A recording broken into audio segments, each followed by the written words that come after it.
하나님 말씀 열왕기 하 4장 보겠습니다.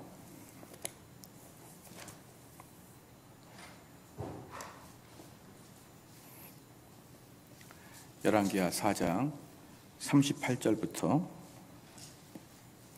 41절 말씀까지입니다. 열왕기 하 4장 38절부터 41절 말씀까지입니다.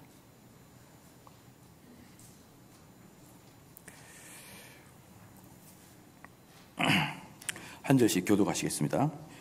엘리사가 다시 길갈에 이르니 그 땅에 흉년이 들더라.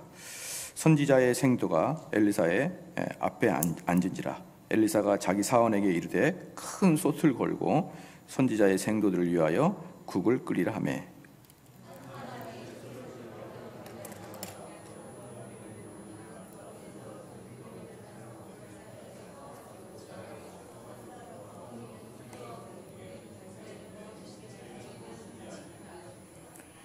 이에 포다가 무리에게 주어 먹게 하였더니 무리가 국을 먹다가 외쳐 가로되 하나님의 사람이여 솥에 사망의 독이 있나이다 하고 능히 먹지 못하는지라.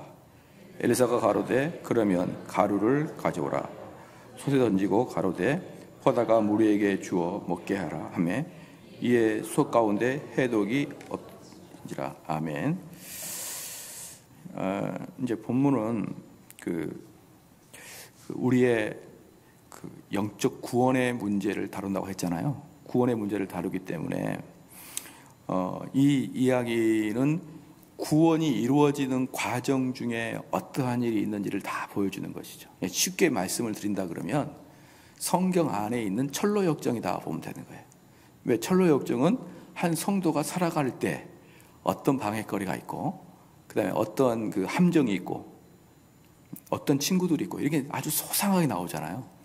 그것처럼 지금 이 엘리사의 이야기도 여러 가지 기적들이 있지만 그 기적의 그 뒤안에 그 내면에는 뭐가 있냐 그러면 우리의 영혼의 구원의 과정에서 어떤 일들이 닥치느냐, 어떤 것들을 예상을 하고 있어야 되느냐, 이걸 보여주는 것이죠. 이 38절에 보니까 엘리사가 다시 길갈에 이르니 그 땅에 흉년이 들었는데, 이 길갈에 흉년이 들었습니다. 흉년이 들었는데 선지자의 생도가 엘리사의 앞에 앉은지라. 그러니까 생도 한 명이 앉는 거예요. 그러니까 여기에서 이제 여러분이 잘 보시면 이제 좀만 더 볼게요.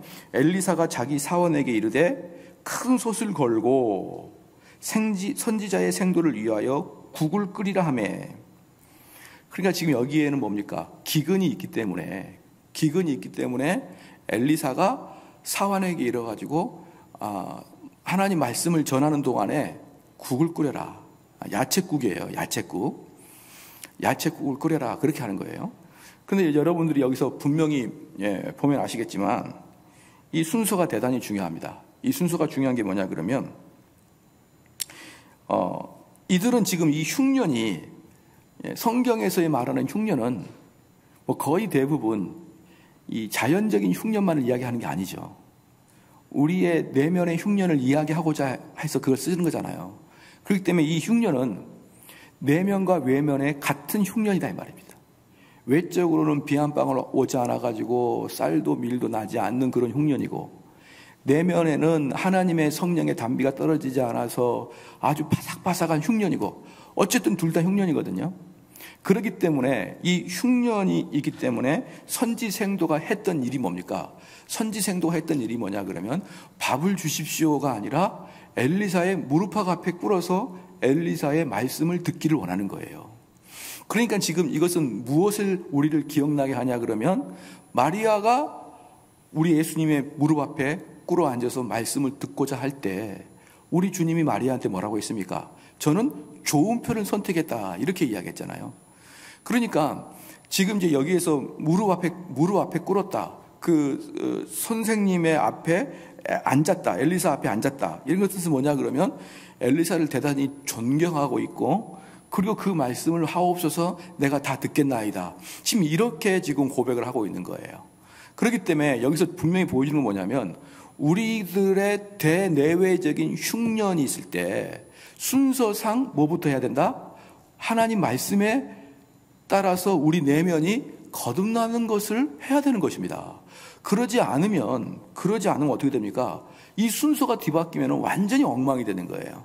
여러분 잘 아시겠죠? 그래서 우리 주님도 어때요? 항상 말씀을 전한 다음에 그 말씀에 의거해서 육의 양식을 준단 말이에요. 여러분 이해가 되시죠? 그러기 때문에 그러면 우리는 이 둘 다 똑같이 소중합니다. 뭐가 더 소중하냐? 똑같이 소중해요. 그러니까 이 두 개의 밸런스를 균형을 잘 맞춰야 되는 거예요. 영적인 것을 너무 추구하면서 육적인 것의 균형을 떨어뜨리면 그게 뭐가 됩니까? 광신주의가 되는 거거든요. 반대로 영적인 면에 대해서 그렇게 신경 쓰지 않고 육적인 면에 신경을 많이 쓴다. 그럼 뭐가 되는 거죠? 세속주의가 되는 거예요. 그렇기 때문에 사람들이 극단적으로 이렇게 옆으로 나갈 수가 있어요. 전혀 육적인 것을 돌아보지 않은 사람들은요, 육적인 것을 위해서 좀 저축도 하고 교육도 시키고 이러는 걸 보면서 저기 너무 세속적이다 이렇게 하는 사람들이 있는데 그것도 잘못된 거예요. 최선을 다해서 내가 교육을 시키고 내가 돈을 모아야죠. 여러분의 미래는 누가 책임져 줍니까? 시작. 보험이 책임져 주죠. 보험이 없는데 다음에 어떻게 할 거예요? 70살 돼봐요. 목사님 되고 은퇴했는데 보험이 없으면 어떻게 되는 줄 알아요? 노숙자 해야 되는 거예요. 그렇기 때문에 보험도 들어두고 저축도 하고 연금도 들어두고 노후를 보장할 것을 미리미리 해주란 말이에요. 나중에 하나님이 다 알아서 하시겠지. 노천에서 알아서 하신단 말이에요. 노천에서 이슬 맞고 알아서 하신단 말이에요. 그러니까 여러분의 미래의 안정과 평안은 보험이 여러분 책임져 줍니다. 그러니까 그런 것들을 다 이렇게 좀 들어놓고 준비해놓고 그러시기를 주로 축원합니다. 할렐루야. 저도 마찬가지예요. 저도 은퇴할 때 뭡니까? 은퇴금을 얼마 준다 이런 말 하지 말고 지금부터 아예 그냥 회계부에서 딱딱 1년에 얼마씩 은퇴 적금 들으면 돼요. 그거 가져가면 되는 거죠 뭐. 안 그래요? 지금은 우리 아버님 때만 해도요. 어떤 줄 아시죠? 아버님 때 목사 너무 안 좋아요. 뭐였냐? 집도 절도 다 바쳤어요 교회다가. 그게 좋아 보였죠? 근데 은퇴할 때 울고 나갑니다. 어디 살 데가 없어가지고. 어떡할 겁니까 이거? 그래서 저는 동의하지 않아요. 집도 절도 다 바치고 목사님이 앞에서 이런 모든 것들을 남들을 보는 앞에서 이렇게 헌신해야 되고 본을 보여야 되고 그리고 성도들에게 이걸 본을 보여야 된다. 저는 동의하지 않아요. 목사님들도 교회에서 적금 붙여 주십시오. 그래가지고 은퇴할 때 살 수 있도록 해달란 말이에요. 할렐루야.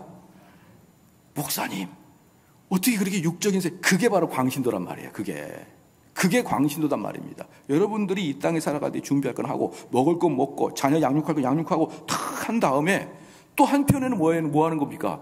하나님 말씀을 사모함으로 그 말씀이 떨어지는 곳에 앞다퉈 나가가지고 무릎 앞에 앉아서 그 말씀을 듣는 게 있어야죠. 그러니까 지금 엘리사가 와가지고 어때요? 그들이 배고프고 있으니까 자 예배 드리자 하고 예배 드려서 사람들이 딱 오잖아요. 오니까 가서 밥 준비해라 이렇게 하잖아요.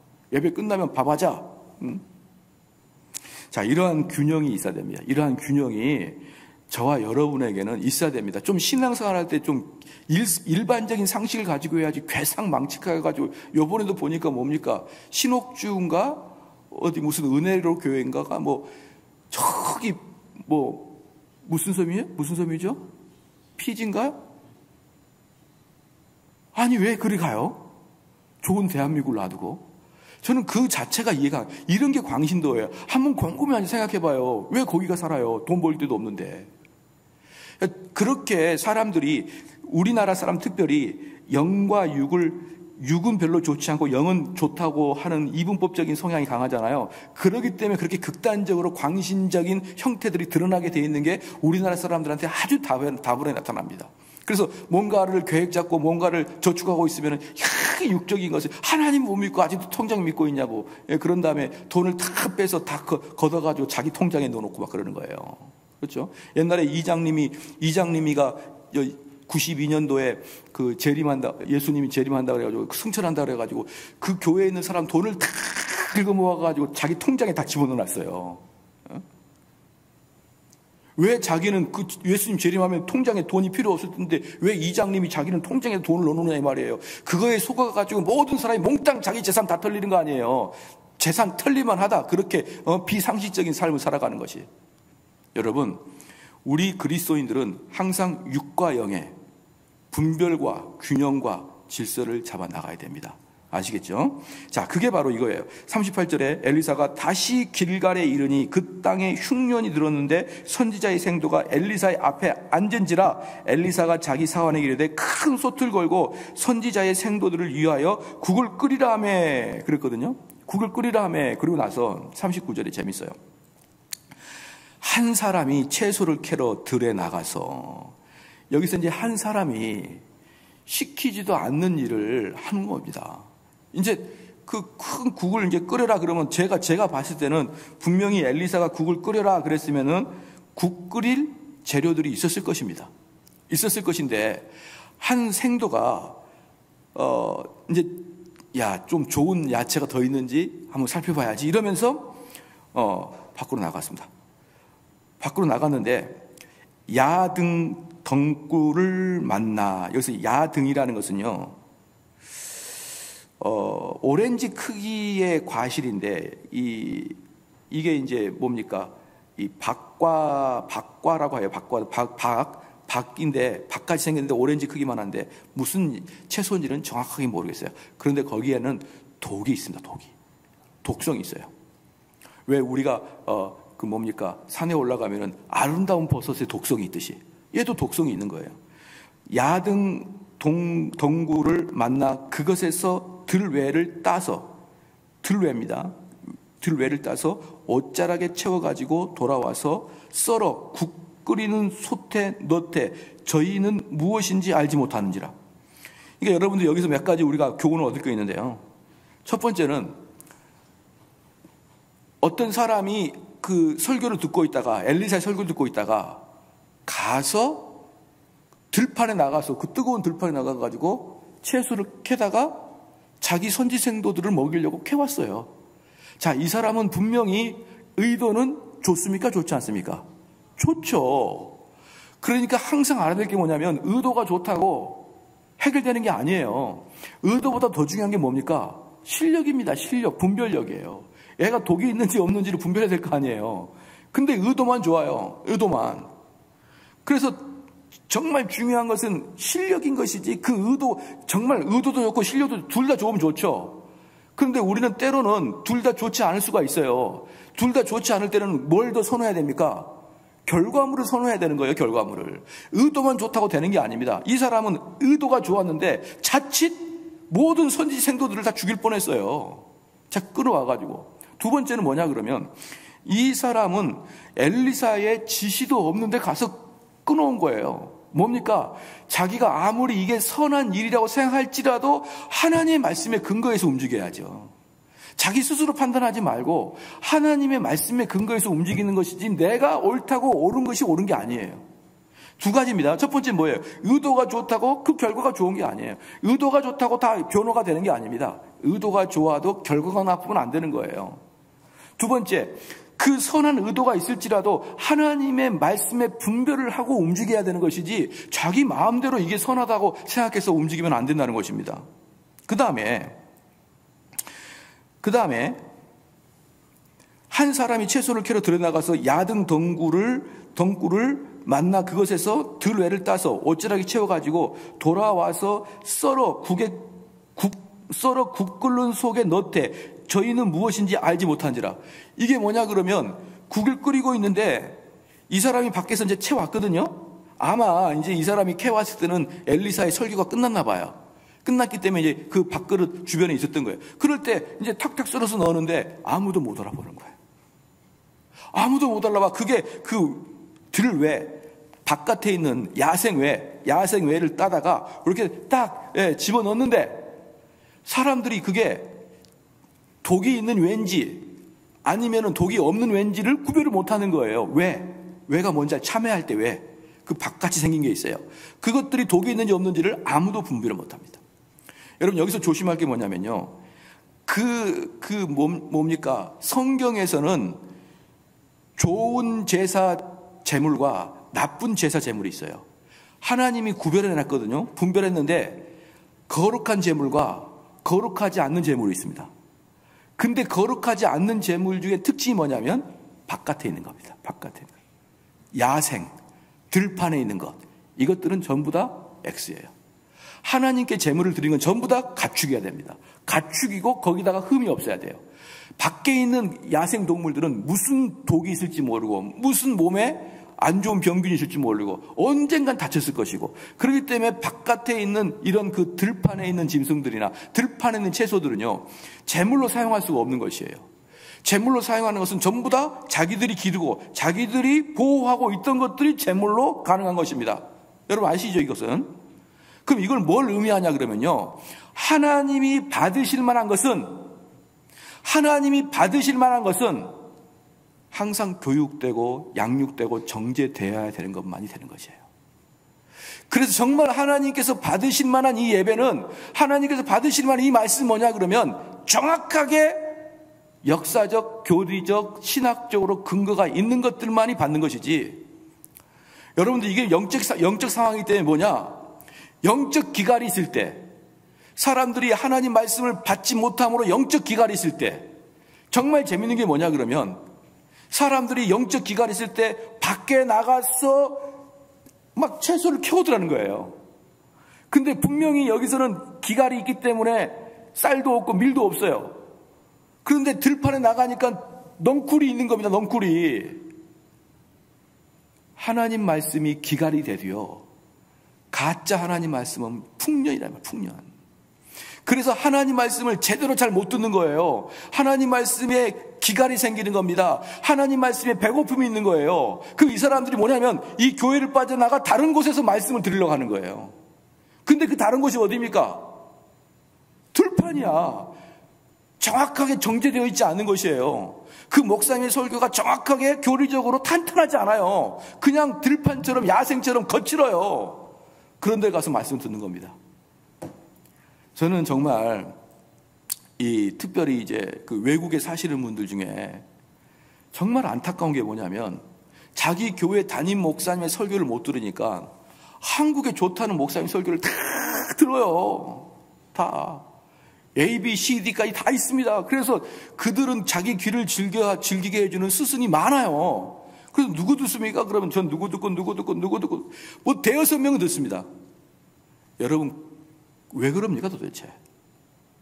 그들이 정말 이 말씀처럼 들판이 아니라 딱 체계를 갖추고 있는 그러한 말씀인가요? 아니면 야생처럼 누가 하나 그 말씀에 정확하게 교리적 잣대로 양육되어 있지 않은 말씀이 아니고 그냥 들판에서 자생적으로 자라난 그런 말씀을 덜렁덜렁 주워 먹는 거예요. 덜렁덜렁. 왜 여러분 아무런 위기의식을 못 느끼나요? 저는 엄청 위기의식을 느끼는데, 그래가지고 낼름낼름 잡아먹고 그러다가 좋습니다. 5명의 내가 목사님을 들은다고 쳐봐요. 난 5명의 목사님이 좋아요. 하나, 둘, 셋, 넷 전부 다 좋아요. 너무너무 좋아. 근데 마지막 5번째 그 독이 들었으면 어떡할 겁니까 그거? 마지막 5번째 목사님의 말씀이 독이 들었으면 어떡할 거예요? 그럼 죽는 겁니다. 100번 잘해도 한 번 독이 있으면 끝나는 거예요. 그런데 왜 그렇게 그렇게 많은 목사님들을 쇼핑하듯이 돌아다니면서 그러냐 이 말이에요. 어느 곳에 가도 이렇게 보면은 꼭 리스트에 올라오는 목사님들이 계셔요. 몇 분 이렇게 뭐 S교회 뭐 있어요. W교회 이런 게 있어요. 이런 목사님들이 꼭 보면은 1, 2, 3, 4 선한 이런 교회도 있고 선한 이런 교회 있잖아요. 이런 교회 있고 저기 W교회 S교회 이런 목사님들 설교를 거의 다 듣더라고요. 근데 여러분들 그 중에서 정말 정제되지 아니하고 들판처럼 야생처럼 그런 말씀이 있다니까요. 근데 그것도 딸랑딸랑 다 드셔요. 그래가지고 죽어버리려고. 100개 잘해도 하나만 걸리면 죽는 게 독입니다, 여러분. 바로 이 말씀을 하는 거예요. 제가 처음에 말씀드렸지, 이것은 육체적 결핍이 아니라 영적 결핍입니다. 무슨 말입니까? 영적으로 하나님 말씀이 기갈되는 곳에는 사람들이 들판에 나가서 하나님 말씀을 섭취하려는 성향이 있어요. 바깥에 나가서 하나님 말씀을 섭취하려는 성향이 있단 말입니다. 그러다가 막 끌고 왔는데 그게 독인지 참인지 알지도 못하고 국 속에다 따닥따닥따닥 쳐가지고 국 속에 넣었는데 주변에 있는 사람도 그게 독인지 몰라요. 예? 분별을 못해요. 여러분 어떻게 생각합니까?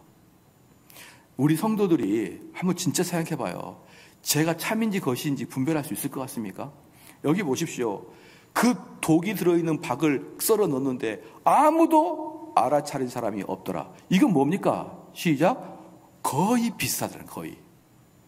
이 독이 있는 박은요, 독이 없는 참외하고 거의 비슷하기 때문에 알아차린 사람이 아무도 없었던 것입니다. 사랑하는 성도 여러분, 그러므로 어떤 교회에서든지 우리 주님 전하고 성령님 전하고 성부 하나님 전하니까 거의 구별이 없는 것 같죠. 그러나 그 속에 독소가 있습니다. 독소가 있어요. 그게 지금 39절의 말씀입니다. 40절에 이에 퍼다가 무리에게 주어 먹게 하였더니 무리가 국을 먹다가 외쳐 가로되 하나님의 사람이여 솥에 사망의 독이 있나이다 하고 능히 먹지 못하는지라. 그러니까 이걸 퍼다가 먹다가 어떻게 발견했는지 모르겠어요. 아마 맛이 톡 쏟거나 그랬을 거예요. 딱 그러니까 이걸 먹을 때까지는 구별을 못 하는 거예요. 근데 어리석은 자들이 이게 주워 먹었으면은 얘는 죽었을 겁니다. 그런데 어쨌든 탁 걸린 거예요.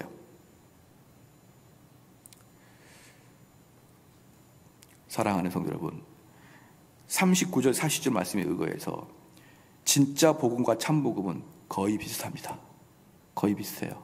그런데 그게 언제야 비로소 독이라는 걸 깨닫냐 그러면 그 말씀이 내 속에 들어와서 내 살과 내 피와 하나가 되어버렸을 때 그게 독이라는 걸 알아요.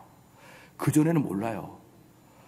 이게 독인지 가짜인지 진짜인지 모르다가 그걸 먹고 내가 그걸 반응이 나타날 때 비로소 합니다.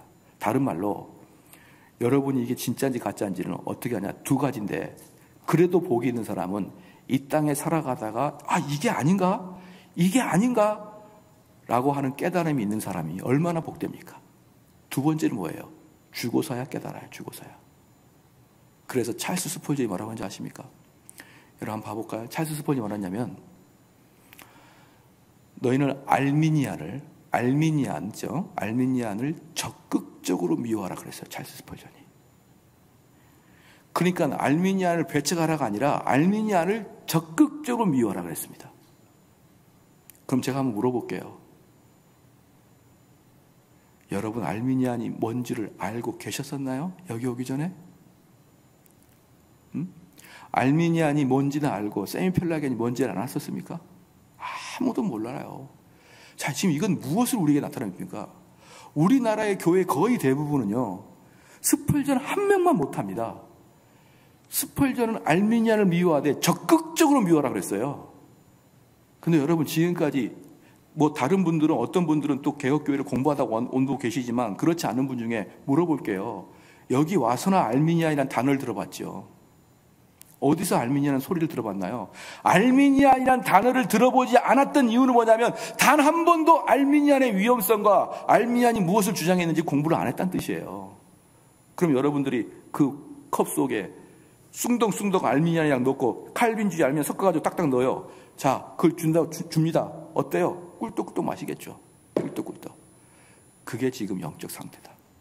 그게 영적 상태예요. 그래서요, 진짜 중요한 것은요, 마음이 아닙니다. 실력이에요. 분별할 수 있는 실력 말입니다. 그래서 사망의 독이 가득한 겁니다. 그 겉으로는 복음인데 겉으로는 똑같은 건데 그게 음식물에 들어가서 그게 사망의 독으로 탁 풀어졌는데 사망의 독이 가득합니다. 그러니까 엘리사가 41절에 엘리사가 가로되 그러면 가루를 가져오라 하여 솥에 던지고 가로되 퍼다가 물에게 주어 먹게 하라 하며 이에 솥 가운데 해독이 없어지니라.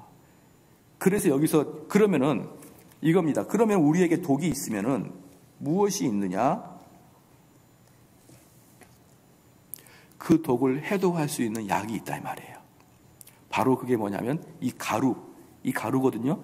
이 가루를 뿌려라. 근데 이 가루가 뭐냐 그러면 여러분 레위기에서 볼 때 하나님께 제사를 드릴 때 가루를 드리고 제사를 드렸어요. 소제를 드릴 때 가루를 드립니다. 그렇죠? 그러니까 이건 지금 무엇을 이야기하냐면 하나의 나달이 싹을 터서 이 나달이 으깨져서 그리고 그게 하나님께 제물로 드리는 이 소제의 영적 의의는 말씀이에요. 말씀. 이 말씀이 여러분이 이 잘근 장을 씹어서 이 가루가 되어서 여러분 속에 들어가서 여러분의 살과 피가 돼야 되지. 이 가루를 그 국에다가 뿌려라. 지금 무슨 말입니까? 독소가 들어있는 그 복음을 전한, 복음같이 생겼는데 독소가 들어있는 곳에서는 무엇이 해독이다? 참된 하나님 말씀이 해독이라는 거예요. 그걸 뿌렸을 때. 그래서 이 말씀이요, 교회에서 그대로 나옵니다. 어때요? 이단이 들어오고 이단을 방해하는 하나님의 진리가 맞고, 이단이 들어오고 진리가 맞고, 이게 2000년 동안 이렇게 역사가 이어져 나왔습니다. 사랑하는 성도 여러분, 이것은요 제가 처음에 말씀드렸듯이 우리 영적 구원과 똑같은 과정을 거칩니다. 여기서 왜 거치냐 그러면 38절 앞에 엘리사가 다시 길갈에 이르니, 이 본문 말씀 바로 앞에 맨 처음에 그리고가 빠져 있어요. 그리고 접속사가 빠져 있는데 히브리 원문에는 그리고가 있는데 여기 한글 성경에는 그리고가 없어요. 그럼 여기서 그리고가 뭐냐 그러면 37절 위에 거하고 곧바로 연결된다는 것이에요. 곧바로 연결된 겁니다. 그러면 그 이후에는 어떤 일이 있었습니까? 그 이후에는 뭐냐 그러면 죽어있는 아들이 부활한 사건이 있었습니다. 그죠? 죽어있는 아들이 부활해요. 그러니까 이것도 지난주에도 말씀드렸지만 우리가 영혼이 완전히 죽어있는 거예요. 죽어있는데 하나님 말씀을 통해서 엘리사의 사역을 통해서 그 아이가 부활하는 그런 경험을 한 겁니다. 그 아이가 여기 소생한 거예요. 소생해가지고 이제 나오자마자 그래 내가 그리스도처럼 살아봐야지 라고 하는 순간에 독이 딱 있는 거예요. 마귀가 보통 주도 면밀한 게 아니에요. 1단계, 2단계, 3단계 다 해놨습니다. 그래서 마귀는 그 아이가 깨어나지 못하고 그 아이가 그냥 죽고 있기를 바랬지만, 그러나 비록 그 아이가 부활하고 다시 깨어난다고 할지라도 두 번째 단계 독을 준비해 놓습니다. 그러니까 여러분들도 마찬가지예요. 하나님께 은혜 받았다고요? 구원을 얻었다고? 그게 다라고 생각합니까? 하나님은 2단계, 3단계를 계속 준비해 놓고 있는, 아니 마귀는 계속 준비하고 있는 거예요. 여러분을 어떻게 해서든 중간에 없애버리려고, 어떻게든 함정에 빠뜨려서 어떻게 해서든 죽여버리려고 일생을 가는 과정마다가 독이고 함정이고 웅덩이고 어둠이고 게으름이고 탈선이고 우리 앞에 마다 하나씩 여러분 설치해 놓습니다. 그럴 때마다 여러분들이 분별력이 없으면 그때 죽는 거예요. 지금 그 말씀을 하고 있는 거예요. 그래서 사랑하는 성도 여러분, 정말 저는 이 한국교회에 너무나 안타까운 것 중에 하나가 뭐냐면, 우리 교회에 오시는 분들이 다 이렇게 얘기합니다. 목사님, 저는 그동안 목사님들이 하는 말은 다 믿었다고. 예?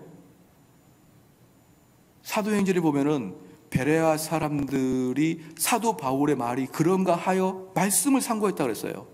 누가 설교했는데? 바울이 설교했는데, 그 바울의 설교가 말씀과 합당한가 하여, 그 바울의 설교가 말씀과 합당한가 하여 그 쳐다보고 검열했었어요. 검사. 그러니까 바울이 그걸 보고 너희들이 참으로 신사답다 그랬잖아요. 그런데 여기 오는 분들 중에 많은 분들이 저는 목사님들 말이면 그냥 다 믿었어요. 그냥 믿었어요. 덮어놓고 믿었어요. 바로 그게 믿음이 없는 겁니다. 목사님의 말이라 그래도, 강대상에 선포되는 말이라 그래도 그게 성경과 근거가 있는지, 그게 교리랑 맞는지를 항상 여러분들이 분별해야 됩니다. 그러면 어떤 결과가 나타나냐? 여러분들이 말씀을 들을 때마다 그 분별력이 있으면요, 그 훈련이 된다 그러면 나중에 어느 곳에서 누구의 설교를 들어도 다 분별할 수 있어요. 이게 진짜인지 가짜인지. 그래서 진짜 여러분이 전문가가 된다 그러면, 여기 선지생도가 한 명이 썰어 넣을 때부터 그거 넣지 마, 그건 독이야라고 금방 알아야 되는 것입니다. 그러한 사람이 우리 교회에 없다 그러면, 예? 썰고 있는데 벌써 냄새를 딱 맡거나 형태가 약간은 달라요. 다른 것들은 푸르둥둥하는데 얘는 약간 노란기가 있어. 아, 그것은 위험한 것이다라고 명확하게 구별하지 해는 사람이 이 교회에 없다 그러면 이 교회는 전부 다 독으로 쓰러지는 겁니다. 이 목사가 독을 넣고 요리를 해도 아무도 못 알아들어요. 이 목회자가 그 독소 조항을 살짝 뿌려 넣는데도 구별을 못해요. 맛을 구별 못합니다. 여러분, 음식의 전문가는 혀끝에 대보면 알죠? 그렇죠. 음악의 전문가는 음을 들어보면 알죠? 마찬가지로 영의 전문가들은 어떻습니까? 말씀을 들어보면 아는 거예요. 그런 능력이 목회자만 있어야 되는 게 아니고 여러분에게도 있어야 되는 것입니다. 왜? 어느 곳에서나 노출되니까 여러분들은. 이 세상 나가서 사람들의 가치관과 또는 어떤 목사님들의 가치관과 어떤 권사님들의 가치관과 여러 기도하는 원장들의 가치관과 그 사람들이 이야기할 때마다 여러분은 스스로 분별해야죠. 그때마다 저한테 전화해서 물어볼 겁니까? 아니잖아요. 그렇기 때문에 이 분별력은 엘리사만 가지고 있어야 되는 게 아니라 여기 선지 생도들과 모든 사람들이 이 분별력을 가지고 있었다 그러면 어떻습니까? 독을 음식에 넣지 않죠. 만약에 엘리사가 있어서 다행이지 엘리사가 없었으면 비록 독이라는 걸 분별했어도 다 굶을 수밖에 없는 거예요. 버릴 수밖에 없는 거예요. 사랑하는 성도 여러분, 정말 과거에는 교회에서 교리적 싸움 많이 했습니다. 교리적 싸움. 옳다 그러다. 지금은 교리적 싸움뿐만 아니라 어떤 논쟁도 안 좋다고 하는 분위기예요. 이 나라는. 무슨 논쟁만 하면 시비만 걸면 그 사람이 나쁜 놈인 거예요. 그런데 옳고 그름은 논쟁으로 통하는 거죠. 주먹질이 아니라 말로 싸워야 되는 거죠. 말로써 우리가 알고 있는 것을 근거를 대야죠. 여러분 그렇게 되길 주는 축원합니다.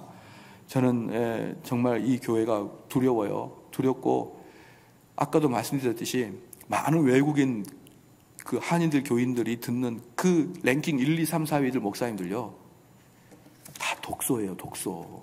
여러분이 몰라서 그렇지. 그거 들으면 꼴딱꼴딱 죽어요.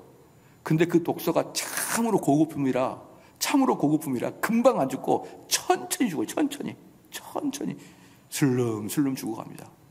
근데 그분들의 설교가 유튜브를 보니까 10,000개, 20,000개, 30,000개, 50,000개, 10만 개를 들어요. 내 거 200개.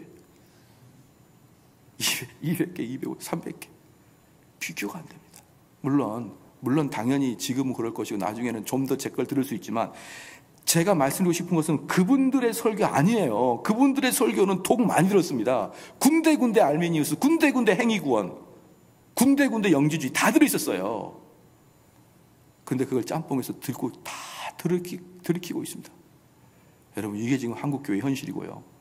이런 것들이 있을 때는 절대로 한국교회는 회복하기가 어렵습니다. 우리가 찬양하고 기도하시겠습니다. 찬송가 326장입니다.